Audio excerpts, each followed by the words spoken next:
시청자 여러분 안녕하십니까? 2026년 4월 8일 배승의 뉴스 배송 시작합니다.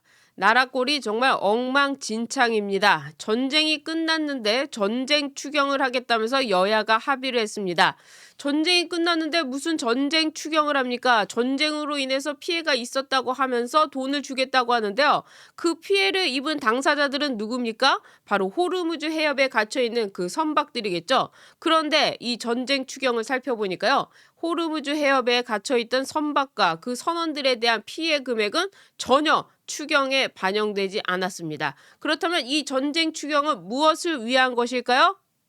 바로 지방선거를 위한 것이죠. 여기는 난데없이 문화예술계에다가 지원을 하고 TBS에도 지원을 하려고 했습니다. 여러 가지로 방송에다가 쫙 문화예술계에다가 쫙 지원을 해가지고 선거 전까지 뭐든지 민주당을 위해서 만들어내라 뭐 이런 거에다가 또 국민의힘은 바보같이 여기에 휩쓸려서 이번에 우리 지역구도 예산 좀 주세요 라고 하면서 지역구 예산 챙기기에 혈안이 없었습니다. 자, 이런 상황인데요. 실제로 전쟁은 어떻게 되고 있느냐? 드디어 휴전 협상이 됐습니다. 미국과 이란이요. 2주간의 휴전 그리고 호르무즈 개방에 사실상 합의를 하면서 10일에 파키스탄 수도 이슬람마드에서 이 세부 사항을 최종적으로 확정하기로 했다고 합니다. 트럼프 대통령은요, 이란이 호르무즈 해협의 완전하고 즉각적이며 안전한 개방에 동의하는 것을 조건으로 2주간 이란에 대한 폭격과 공격을 중단하기로 했다. 이는 쌍방휴전이 될 것이다 라고 자신의 SNS에 올렸고요. 여기에 이스라엘도 2주간 휴전에 합의한 것으로 확인이 됐습니다. 지금 우리나라 언론들은 어떻습니까? 트럼프 대통령이 전쟁광이고 그리고 트럼프 대통령이 지금 이란한테 밀리고 있고 그래서 이란이 뭐 이길 것처럼 얘기했는데 전혀 그렇지 않은 상황, 이 결과물이 발표를 하고 있죠. 이란이 왜 갑자기 휴전하고 협상하겠습니까? 밀리니까 그러는 거 아니겠습니까? 물론 이란은 자신들의 자존심 싸움에 있어서 우리가 10개 항목을 트럼프 대통령한테 넘겼는데 트럼프 대통령이 이 10개 항목을 전부 받아들였다라고 하지만 실제로 트럼프가 만약에 이 10개 항목에 대해서 거절할 정도의 수준이 됐다면 거절했겠죠. 그러나 트럼프는 별로 뭐 그렇게 어려운 일 아닌데 우리가 원하는 대로 다 됐는데 하면서 이 협상을 받아들이게 된 겁니다. 애초에 트럼프는요. 정말 불세출의 영웅이라고 해야 될까요? 처음에 이 이란 전쟁 어떻게 일어났습니까? 이란 지도자 하메네이가 굉장히 자유를 원하는 10대, 20대 4만 명을 사망시키지 않았습니까? 그러니까 이 이란의 레짐 체인지, 정권 교체를 위해서 트럼프 대통령이 공격을 시도한 겁니다. 이란의 민주화, 레짐 체인지를 위해 갔다가 이 분위기가 계속해서 올라가니까 이번에는 트럼프 대통령이 어떤 이슈를 갖고 왔죠? 전 세계를 향해서 핵무기를 파괴하겠다. 이란의 핵무기를 파괴하겠다라고 하면서 핵무기 파괴로 또 이슈를 바꿨습니다.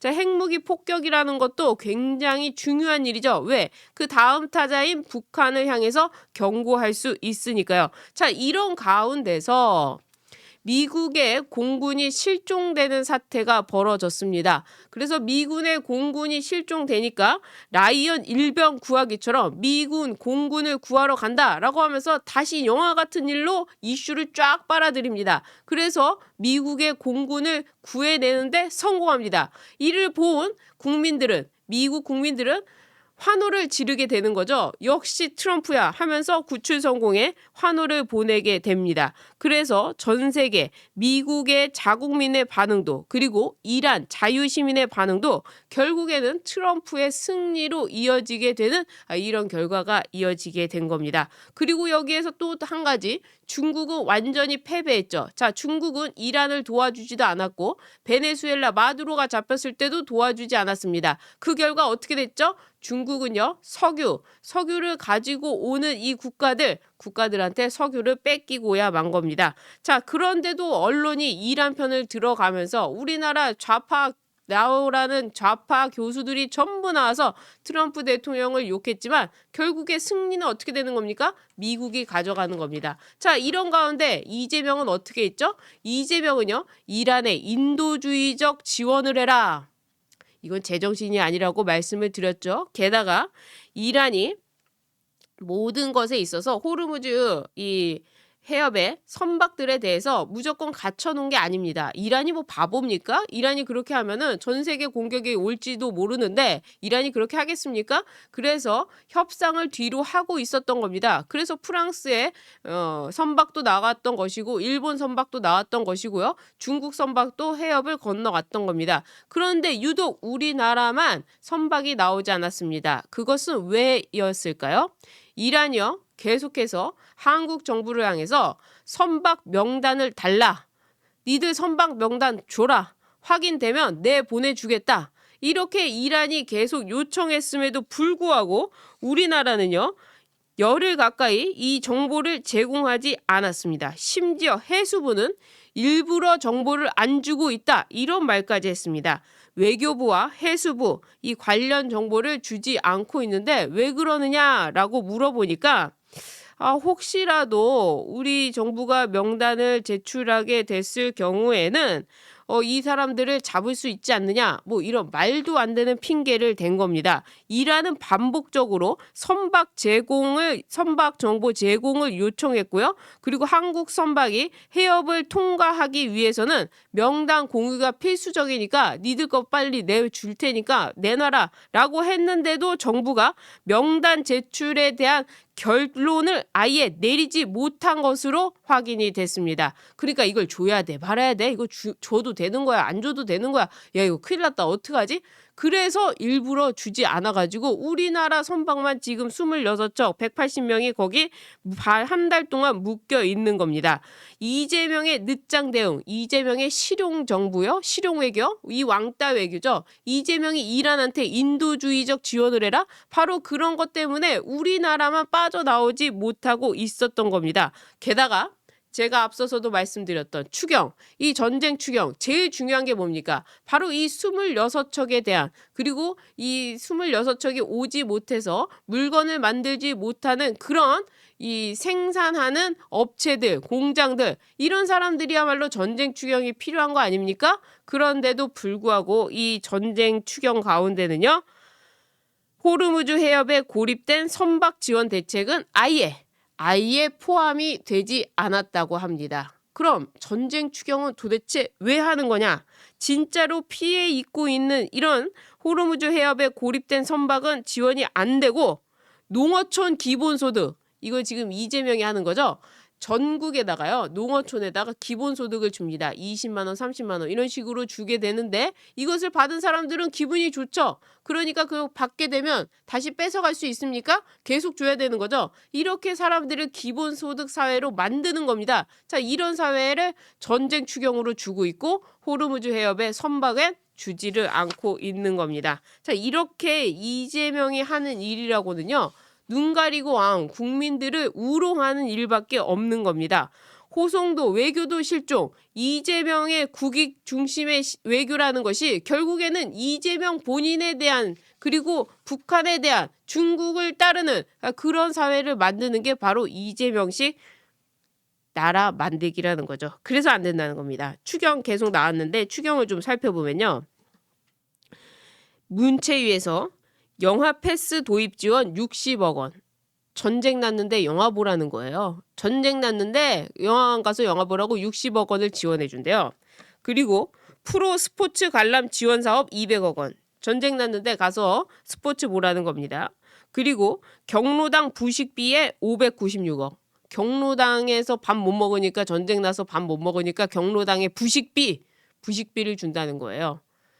이거 다 지방선거용 추경이라는 게 감이 오시죠?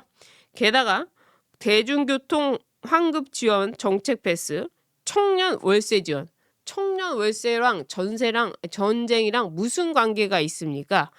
이런 식으로 전혀 관계가 없는 예산 26조에 3조를 더 얹었습니다. 무슨 게임하는 겁니까? 도박하는 겁니까? 26조 받고 3조 더 이러면서 국회에서요. 태양광 설치 지원 475억. 태양광으로 또 한몫 해먹겠다는 거죠. 거기다가 햇빛 소득 마을 지원 23억. 이렇게 추경을 배정했습니다. 저는 여기서 국민의힘을 지적하지 않을 수가 없는 게 국민의힘이 여기서 웃어야 됩니까? 자기들 지역 예산 따내려고 헤헤거려야 됩니까?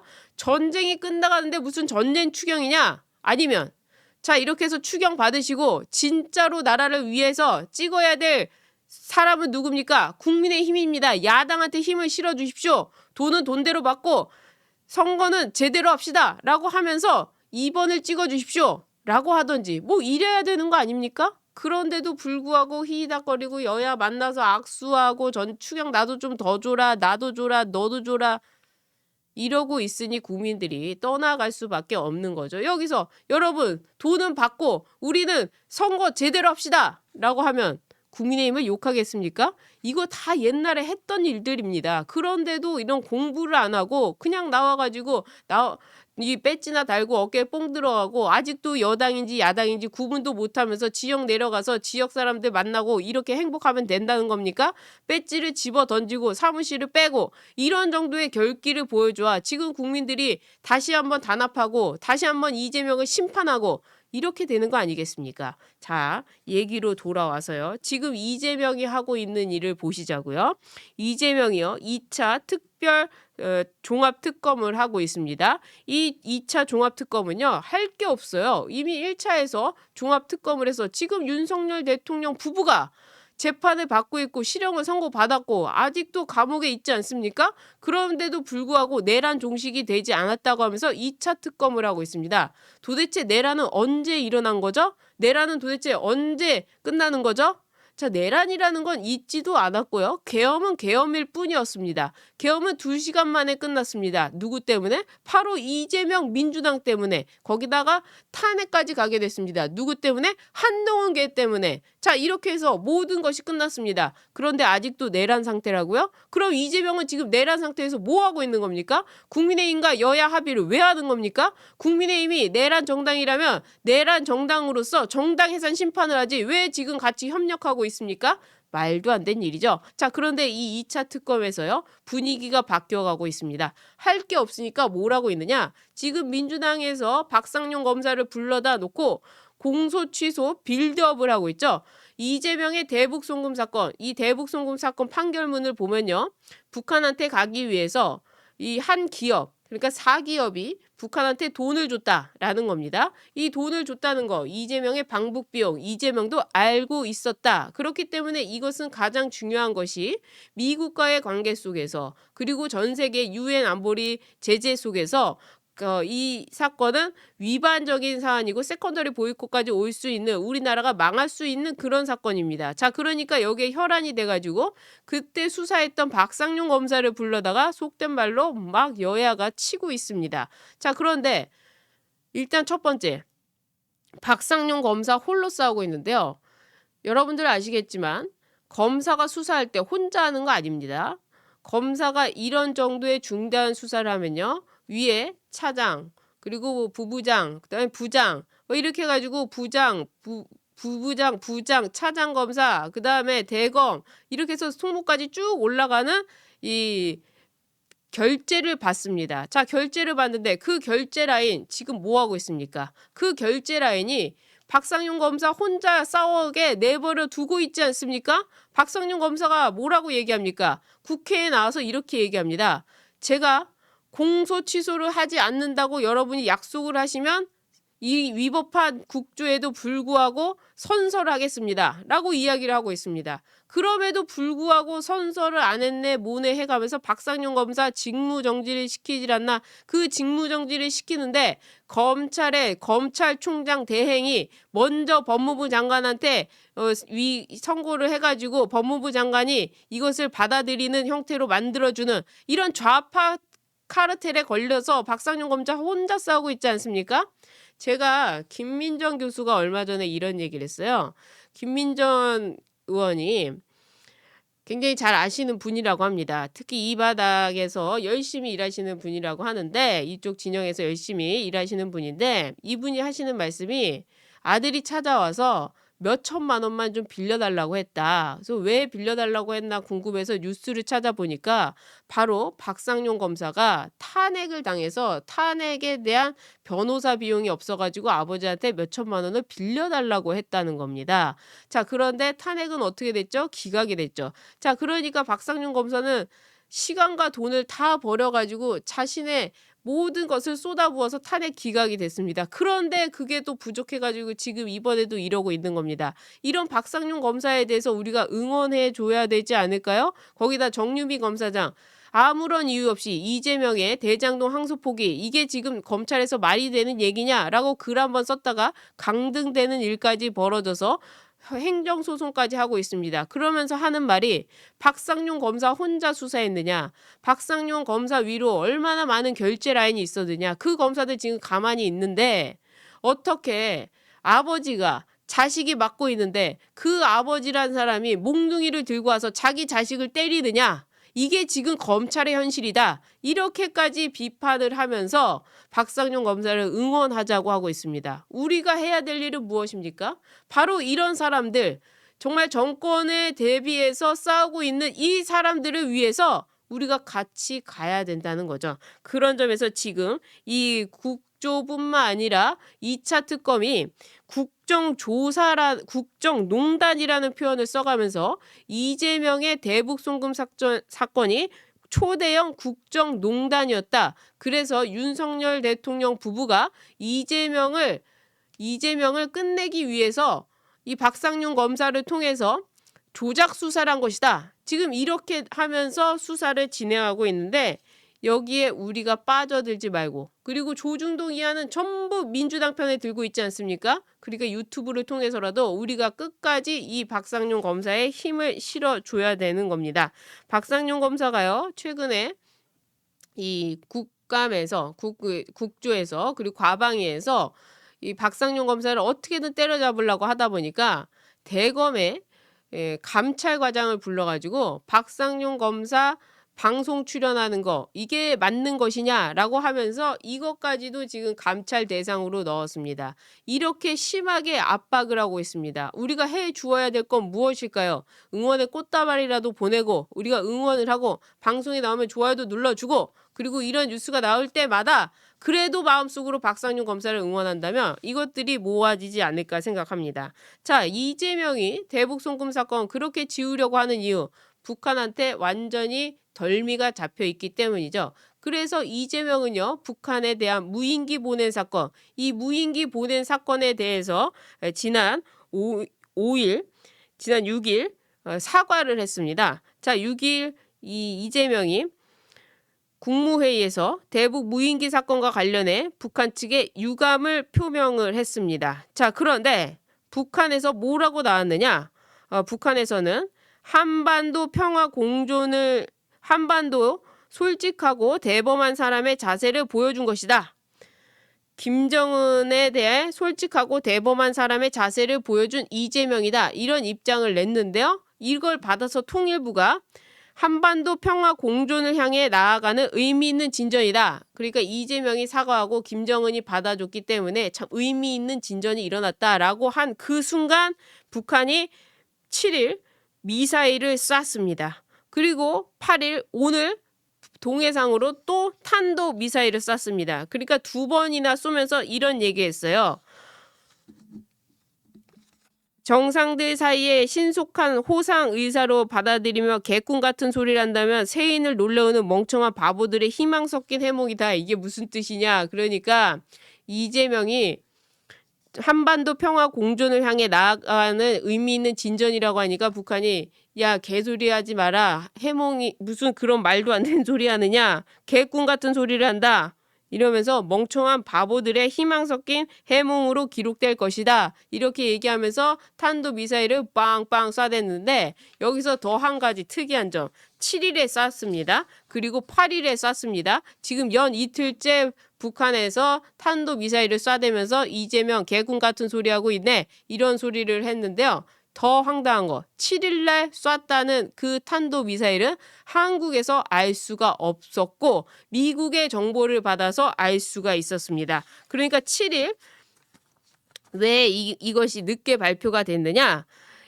우리 군의 감시 자산으로는 북한의 미사일 발사 순간을 포착하지 못했다는 겁니다. 그래서 그럼 이걸 어떻게 알게 됐느냐? 바로 미국 자산에 의해서 미국이 알려줘가지고 7일에 북한이 미사일을 쐈구나. 이렇게 알게 된 겁니다. 자, 그런데 이재명이 뭐 얘기하고 있죠?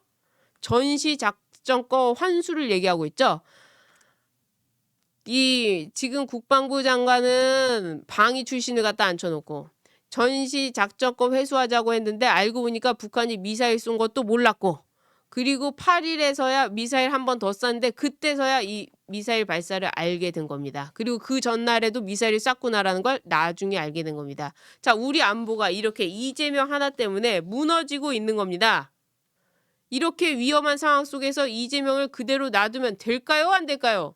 여러분은 어떻게 생각하십니까? 저는 차라리 정말 이재명이 북한에 그렇게 가고 싶어서 돈까지 줬다면 북한으로 보내주는 것도 우리에게는 좋은 일이 아닌가. 자, 버스 타서 DMZ를 통해 가지고 북한으로 가서 잘 사시오 하고 다시 대통령을 뽑으면 어떨까 하는 생각을 하는데, 여러분은 어떠십니까? 예, 꽃샘 추위에 여러분 건강 조심하시고요. 오늘 방송은 여기까지 하도록 하겠습니다. 나가시기 전에 구독 버튼 눌러주시고요. 좋아요 버튼, 응원의 댓글도 많이 남겨주시길 부탁드립니다. 시청해주신 여러분 고맙습니다.